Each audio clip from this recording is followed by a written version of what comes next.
संपूर्णानंद मिश्र, स्नातकोत्तर शिक्षक हिंदी, केंद्रीय विद्यालय इफको फूलपुर।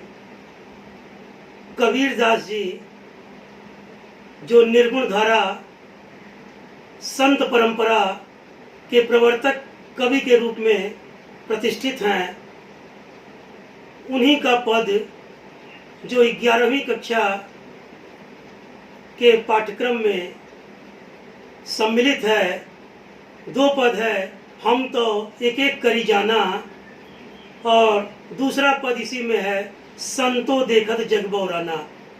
जैसा कि आप सभी जानते हैं, कबीर के विषय में जो आपकी प्रारंभिक जानकारी है, आप जानते हैं कि कबीर दास जी पढ़े लिखे नहीं थे। एक जगह कहते हैं, मसी कागज छुयो नहीं, कलम गयो नहीं हाथ। मसी कागज, स्याही और कागज को तो मैंने छुआ नहीं और कलम को मैंने पकड़ा नहीं। इस तरह से कबीर दास जी के विषय में हम सभी को बोध होता है कि कबीर दास जी, हम सभी को जानकारी है कि कबीर दास जी बहुत पढ़े लिखे नहीं थे, लेकिन एक महान संत के रूप में, एक महान समाज सुधारक के रूप में हम सभी उनको जानते हैं। उनके इस व्यक्तित्व को हम सभी पहचानते हैं। कबीर दास जी के जन्म के विषय में भी बहुत सारी भ्रांतियां हैं। कबीर दास जी जन्म से क्या थे? कुछ लोग उनको मुसलमान, कुछ लोग हिंदू उन्हें मानते थे। संत कवियों में कबीर दास जी का स्थान सर्वोपरि है। इनके जन्म मृत्यु के बारे में अनेक कथाएं प्रचलित हैं। इनका जन्म सन 1398 ईस्वी में वाराणसी, उत्तर प्रदेश के लहरतारा नामक स्थान पर हुआ था। कबीर दास ने स्वयं को काशी का जुलाहा कहा था। इनके विधिवत साक्षर होने का कोई प्रमाण नहीं मिलता है। एक जगह कहते हैं कि मैं कहता हूँ आँखिन की देखी, तू कहता कागज की लेखी। समाज के लोगों को कहते हैं कि तुम तो कागज की लिखी की बात करते हो और मैं प्रत्यक्ष बात करता हूँ। आँखों से देखी हुई घटना को मैं चित्रित करता हूँ, उजागर करता हूँ। मैं सत्य की स्थितियों का आभास कराता हूँ। अर्थात कबीर दास जी बड़े बड़े पुराणों में जो बातें लिखी गई हैं उन पर उनका कम विश्वास है, लेकिन जो व्यावहारिक बातें हैं, जो आंखों देखी बातें हैं, उन पर उनका ज़्यादा विश्वास है। कबीर दास जी कर्मकांड, बाह्याडंबर, धर्म आदि के प्रबल विरोधी रहे हैं। जाति पाति से ऊपर उठकर निर्गुण ब्रह्म, वे भी राम को मानते थे। उनके पदों में दिखलाई पड़ता है। उनके कृतित्व से, उनके कार्य से ऐसा बोध होता था कि वे भी राम के बहुत बड़े भक्त थे। लेकिन उनका राम जो ब्रह्म था, वह कौशल्यानंदन नहीं थे, बल्कि वह ब्रह्म थे, वह राम थे जो निर्गुण थे, जिनका कोई सगुण रूप नहीं था। इस तरह से पहले पद में कबीर दास जी ने परमात्मा को सृष्टि के कण कण में देखा है, ज्योति रूप में स्वीकारा है। उसकी व्याप्ति चराचर संसार में उन्होंने दिखाई है। इस व्याप्ति की अद्वैत सत्ता के रूप में वे देखते हैं। अर्थात आत्मा और परमात्मा दोनों का एक रूप जो है वे देखते हैं, और इसी बात को विभिन्न रचनात्मक उदाहरणों के माध्यम से उन्होंने अभिव्यक्ति दी है। कबीर दास जी ने और आत्मा और परमात्मा को एक ही रूप में देखा है, और जो लोग संसार में अज्ञानता बस 2 रूपों को मानते हैं कि एक रूप आत्मा है, दूसरा रूप परमात्मा है, ऐसे लोग जो धर्म के ठेकेदार हैं, धर्म के नाम पर अपनी दुकानदारी चलाते हैं, अपने शिष्यों की संख्या बढ़ाते हैं, ऐसे लोगों को कबीरदास जी पूरी तरह से स्पष्टतः फटकारते हैं। और कबीरदास जी ऐसी स्थिति में आत्मा और परमात्मा को जो अलग अलग करके देखते हैं, उनको कहते हैं कि न उन्हें आत्मा के विषय में जानकारी है, न परमात्मा के विषय में जानकारी है। ये लोग तो घोर जो है नरक के अधिकारी हैं, नरकगामी होंगे। ये लोग जो है, ऐसे लोग जो है जो भगवान के इस रूप को, ईश्वर के इस रूप को नहीं पहचानते हैं। तो पहला पद हम लोग देखते हैं, हम तो एक एक करी जाना, दो ही कहें तिनहि को दो जग, जिन नाहिन पहचाना। एक पवन एक ही पानी, एक ज्योति समाना, एक खाक गढ़े सब भाड़े, एक कोहरा साना। जैसे बाढ़ी काष्ठ काटे, अगिन न काटे कोई, सब घटी अंतरी तू ही व्यापक, धरे स्वरूपे सोई, माया देख के जगत लुभाना। काहिर नर गरबाना, निर्भय भया कछु नहीं व्यापै, कहे कबीर दीवाना। कबीरदास जी कहते हैं कि हम तो एक करी जाना, हम एक एक जानते हैं, और आत्मा और परमात्मा दोनों को हम एक ही जानते हैं। दोनों में किसी प्रकार का कोई अंतर नहीं है, किसी प्रकार का कोई भेदभाव नहीं है। उसी परमात्मा का अंश जो है आत्मा है। एक जगह उन्होंने लिखा है, पानी केरा बुदबुदा, असमानुष की जात, देखत में ही छिप जाएगा ज्यों तारा प्रभात। कि यह आत्मा जो है परमात्मा में ही विलीन हो जाता है। पानी का बुलबुला मनुष्य की जाति जो है पानी के बुलबुले के समान है, देखत में ही छिप जाएगा जो तारा प्रभात। वह देखते देखते जो है उस समुद्र में वह बूंद जो है विलीन हो जाता है, जिस तरह से आत्मा परमात्मा में। इसी कारण कबीरदास जी आत्मा और परमात्मा दोनों का एक रूप स्वीकार करते हैं। दो ही कहें तिनहि को दो जग, जिन नाहिन पहचाना। ऐसे लोग, तिनहि माने वे लोग, तिनहि को वे लोग, दो जग वे लोग घोर नरक के अधिकारी हैं, जिन नाहिन पहचाना, जो न परमात्मा को पहचानते हैं, ईश्वर की सत्ता को जानते हैं, ईश्वर के रूप को जानते हैं, और जो न स्वयं को जानते हैं, आत्मा को जानते हैं। ऐसे लोगों को कबीरदास जी ने फटकारा है और कहा है कि नहीं माने उनको, दोजक माने नरक, ये नरक के अधिकारी हैं। जो लोग आत्मा और परमात्मा में अंतर स्पष्ट करते हुए अपनी दुकानदारी चलाते हैं, धर्म के ऐसे ठेकेदारों के प्रति कबीरदास जी का आक्रोश उनके पदों में दिखलाई पड़ता है। बाह्याडंबर के वे घोर विरोधी के रूप में जाने जाते हैं। एक है पवन, और इसी क्रम में उन्होंने उदाहरण दिया, एक है पवन जैसे एक ही हवा, समूचे विश्व में एक ही हवा संचरित होती है, एक ही जल लोग पीते हैं। अर्थात प्रकृति का जो यह साधन है, जो प्रकृति का यह उपादान है, उसमें जब प्रकृति ने किसी प्रकार का कोई विभाजन नहीं किया, तो हम मनुष्य जो है क्यों विभाजित कर रहे हैं? आत्मा और परमात्मा के इस रूप को हम लोग क्यों अलग अलग रूपों में देख रहे हैं? एक ही पवन, एक ही पानी, एक ही ज्योति समाना, और एक ही सूर्य है। उस भास्कर की प्रचंड किरणों से, उसके प्रकाश से पूरा विश्व जो है प्रकाशित होता है, समूचा विश्व प्रकाशित होता है। उसमें भी किसी प्रकार का कोई भेदभाव नहीं है। ऐसा नहीं है कि विश्व के अन्य देशों के लिए कोई दूसरा सूर्य है और भारतवर्ष के लिए दूसरा सूर्य है। पूरे विश्व में एक ही सूर्य है, और उसी सूर्य के प्रकाश से हम सभी प्रकाशित होते हैं।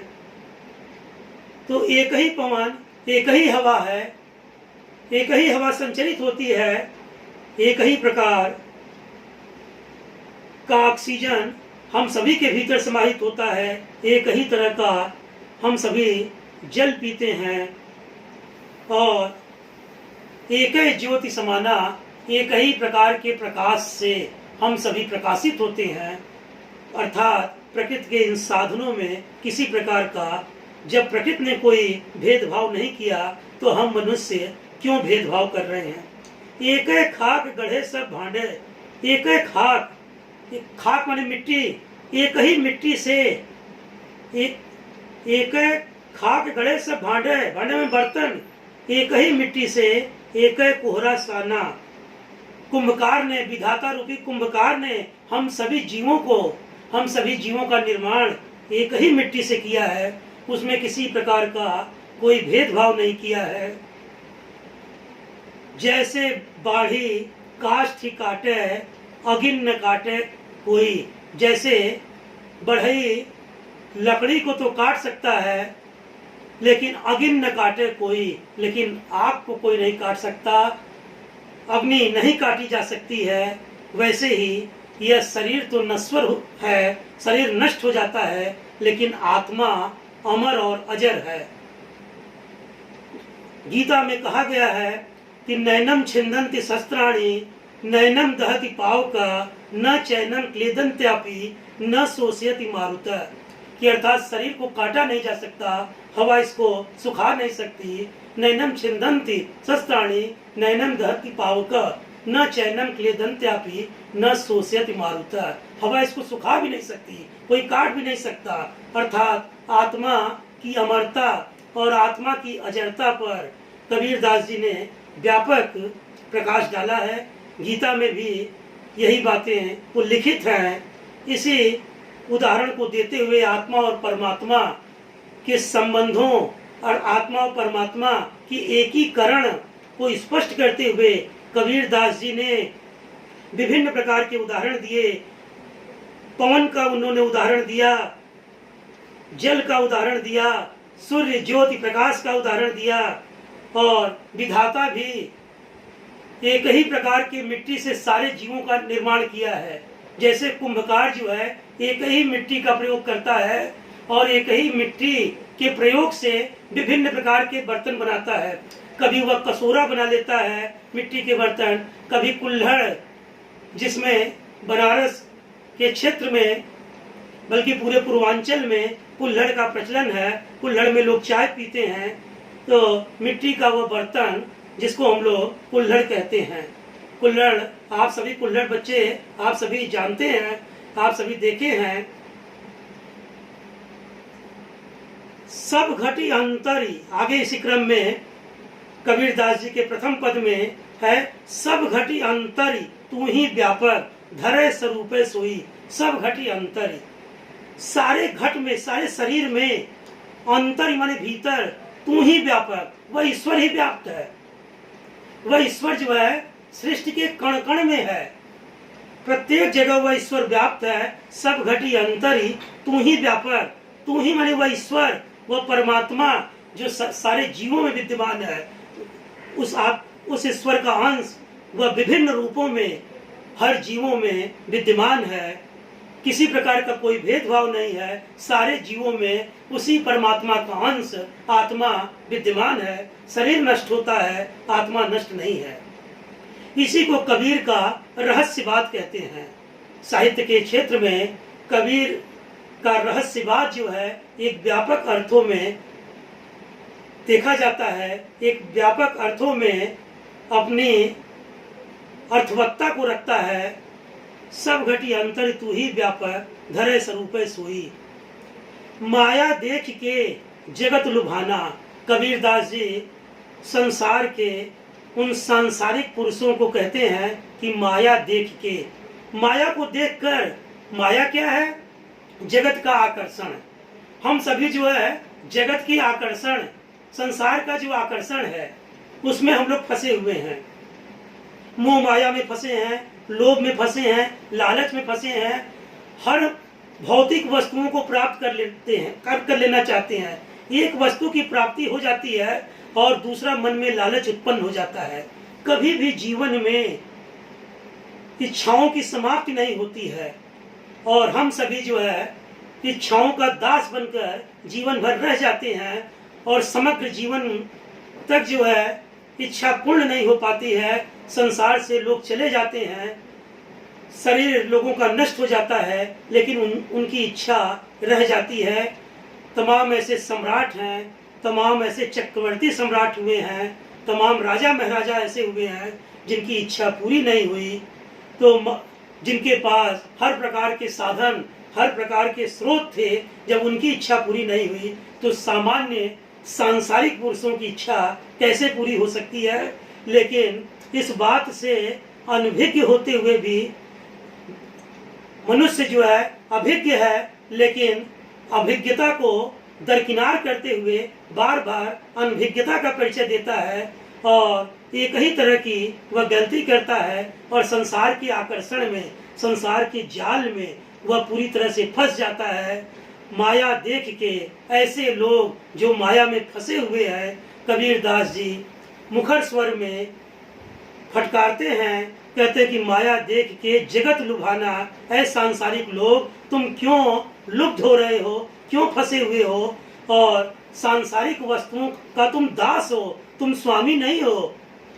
सांसारिक वस्तुओं के तुम स्वामी होते, वह दास हो, सांसारिक वस्तुएं तुम्हारी दासी होती, तब तुम कहते तो मैं उसको मानता, लेकिन तुम दास हो। वह माया जो है सारे जीव को नचा रही है। ये मैंने जस्ट लाइक ए पपेट, आदमी क्या है, मनुष्य तो एक कठपुतली है, वह नाच रहा है, माया के वशीभूत है। सारे जीव जो है माया के वशीभूत होकर कार्य कर रहे हैं। इसी बात को कबीरदास जी कह रहे हैं कि माया देख के जगत लुभाना, ऐ संसार के लोग तुम लोग क्यों फंसे हुए हो, काहे रे नर गर्बाना। इसके बाद भी काहे रे, ऐ मनुष्य, नर माने मनुष्य, गर्बाना तुम किस बात का गर्व कर रहे हो। निर्भय भया कछु नहीं व्यापय, मेरी दृष्टि में निर्भय भया, जो निर्भय है, जिसे किसी प्रकार का भय नहीं है। कहे कबीर दीवाना, कबीरदास जी कहते हैं कि जो मनुष्य निर्भय हो जाता है और उसे संसार का कोई भय जिसे नहीं सताता है। और कबीरदास जी अपने को भी कहते हैं कि मैं निर्भय हो गया हूँ और मैं संसार का सबसे सच्चा दीवाना हूँ, मैं संसार का सबसे सच्चा प्रेमी हूँ, क्योंकि मैं सांसारिक आकर्षणों में, भौतिक जाल में मैं नहीं फंसा हूँ, इसलिए मैं संसार का सच्चा दीवाना हूँ। ऐ मनुष्य तुम तो संसार में फंसे हो, तुम किस बात का गर्व कर रहे हो।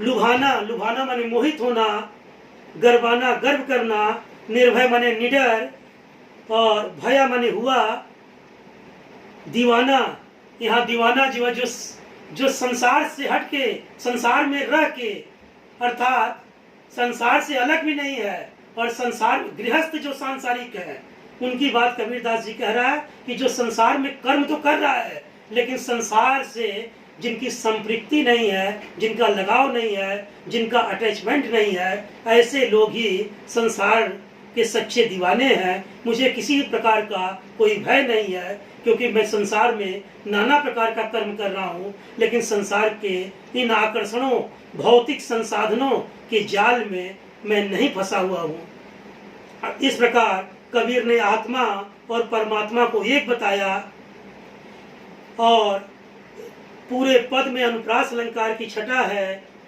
खाक और कोहरा में रूप का अतिशयोक्ति अलंकार है। माया मोह और गर्व की व्यर्थता पर कबीरदास ने प्रकाश डाला है और पूरे पद में अनुप्रास अलंकार द्रष्टव्य है, दिखलाई पड़ता है, उसकी छटा दर्शनीय है। और एक जगह आप देखिए, जैसे बाढ़ी काष्ठ काटे अगिन न काटे कोई, जैसे शब्द में जहाँ जैसे शब्द लगा होता है वहाँ पर उदाहरण अलंकार। तो प्रस्तुत इस पद में उदाहरण अलंकार का प्रयोग हुआ है। तो पहला पद आपने देखा कि आत्मा और परमात्मा को कबीरदास जी ने एक माना, दोनों में किसी प्रकार का कोई अंतर नहीं है। जबकि संसार के जो धर्म के ठेकेदार हैं, ऐसे लोग आत्मा और परमात्मा दोनों को अलग अलग बताकर अपने धर्म के अनुयायियों की संख्या बढ़ाने में लगे हुए हैं। ज़्यादा से ज़्यादा संख्या बढ़ाकर अपने धर्म की दुकानदारी चला रहे हैं और इस तरह से धर्म की संख्या बढ़ाकर, अपने शिष्यों की संख्या बढ़ाकर अपनी ख्याति में लगे हुए हैं, ख्याति प्राप्त करना चाहते हैं और चाहते हैं कि संसार के लोग मुझे समझें, मुझे पूजें। आप बहुत सारे बच्चे, आप सभी जो है अपने अपने तरीके से आप अपने घरों में पूजा पाठ करते हैं। धर्म के विषय में आप बहुत कुछ जानते हैं। जो धारण किया जाए वही धर्म है। आप सभी जानते हैं कि आज धर्म के ठेकेदार धर्म के नाम पे नाना प्रकार के अनैतिक कार्यों में लगे हैं और जिससे जगत का, विश्व का कल्याण होने वाला नहीं है। कबीरदास जी इस पद के माध्यम से आत्मा और परमात्मा की एकता पर विभिन्न उदाहरणों के माध्यम से, पवन के माध्यम से, पानी के माध्यम से और सूर्य के माध्यम से उन्होंने प्रकाश डाला और बताया कि जब प्रकृति के इन संसाधनों में किसी प्रकार का कोई भेदभाव नहीं है, तब हर व्यक्ति में यह जाति पाति का भेदभाव क्यों है। हर व्यक्ति एक है, आत्मा परमात्मा एक है और सभी के भीतर उस परमात्मा का अंश आत्मा हर जीवों में विद्यमान है। कबीरदास जी कहते हैं कि वही ईश्वर जो है विभिन्न रूपों में, आत्मा के रूप में सारे जीवों में विद्यमान है। सब घटी अंतरी तू ही व्यापक, धरे स्वरूप सोई, विभिन्न रूपों में विद्यमान है। माया देख के जगत लुभाना, माया देखकर ऐ सांसारिक लोग तुम क्यों लुब्ध हो, तुम क्यों गर्व कर रहे हो। गर्व जैसी कोई बात नहीं है।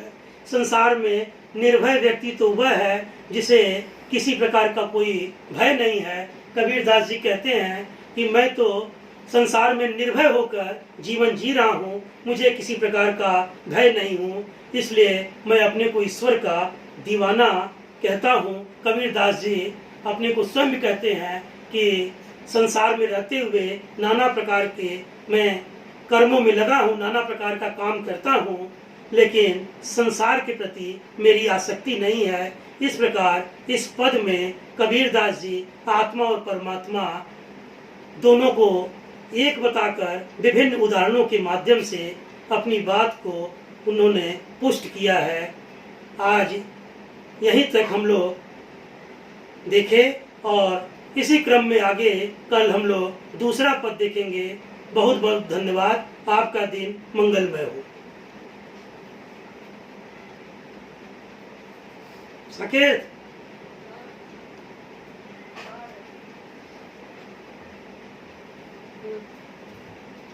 ठीक है, हो गया सोना।